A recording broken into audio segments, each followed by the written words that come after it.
Another round! Another round! Another round! क्या हुआ? Another round! Nikita! Nikita मेरी कल होलिका दहन था तो भांग वांग सब चलती है सर। कल कहाँ भांग चलती है? होलिका दहन में भी चलती है सर, मतलब भांग के भी वेरिएशंस हैं सर। तो वो किया है कल। सर मैं खुद एकदम बच्चा हूँ जो एकदम अगर सर अब मुझे खुद आइडिया नहीं, मैं मुझे कुछ पता नहीं क्या हुआ कैसे हुआ, लेकिन पूरी गलती मेरी है, इसमें मैं पूरी गलती अपनी लेना चाहूँगा। કારેલી બાગ ફર્સ્ટ પાર્ટ ગુના રજિસ્ટર નંબર 115/2025 કામે બીએનએસની કલમ 105, 281, 125A, 125B, 324 તથા એમબી એક્ટની કલમ 177, 184 કામે ગઈકાલે હાલના આરોપીને નામદાર કોર્ટ સમક્ષ રજૂ કરવામાં આવેલો અને નામદાર કોર્ટે તારીખ 15/3/25 સુધીના રિમાન્ડ મંજૂર કરેલા.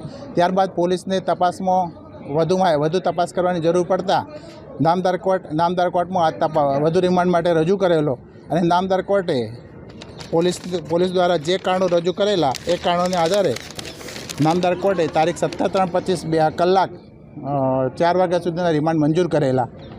સર કયા મુદ્દાની તપાસ કરવાની? હા, સદર કારણોમાં તેઓને એક વિડીયો મળેલો જેમાં અનધર રાઉન્ડનો ઉલ્લેખ કરેલો, તે વિડીયોમાં કોઈ નિકિતા નામનો પણ ઉલ્લેખ કરેલો. એ કારણસર નામદાર કોર્ટે સદર આરોપીના રિમાન્ડ મંજૂર કરેલા છે. Okay, thank you. જે રિકન્સ્ટ્રક્શન માટે લાવવામાં આવ્યું શું તપાસ હાથ ધરી? ગઈકાલે નામદાર કોર્ટમાં રજૂ કરવામાં આવેલા હતા આરોપીને, જે અંતર્ગત દિન 1ના રિમાન્ડ મળેલા છે અને રિમાન્ડ અંતર્ગત અમે રિમાન્ડના મુદ્દા મુજબ આજે તપાસ કરી રહ્યા છીએ. એના આખા દિવસના ફૂટેજીસ કલેક્ટ કરેલા છે, સાથોસાથ કોને મળેલ હતો, ક્યાં ક્યાં ગયેલ હતા આખા દિવસ દરમિયાન, જે એક્સિડન્ટ થયો દિવસે, એ બધા મુદ્દાની તપાસ ચાલી રહી છે. અને અમે લોકોએ બીએનએસ કલમ 105 મુજબ ગુનો દાખલ કરેલો છે. આગળની કાર્યવાહી ચાલે છે. સવારે ચાલતો તો ઓળે ચલાવતો નથી, કઈ નાટક કરી એવું કેવું લાગે છે? અમે એને સમયાંતરે એની જરૂર પડે ત્યારે મેડિકલ ટેસ્ટ કરાવીએ છીએ. સવારે દુખાવો થતો છાતીમાં? અમે જે કાયદા મુજબ જે એની મેડિકલમાં રજૂ કરવો પડે છે ત્યારે અમે મેડિકલ ટેસ્ટ કરાવીએ છીએ. આજે કોર્ટમાં રજૂ કરાવશે કે ફર્ધર રિમાન્ડ મંગાવશે? એના સમય મુજબ અમે એને કોર્ટમાં રજૂ કરી દઈશું અને જરૂર જણાશે અમારી તપાસ પૂર્ણ નહીં થાય તો ફર્ધર રિમાન્ડ પર માંગણી કરવામાં આવશે. ઓકે.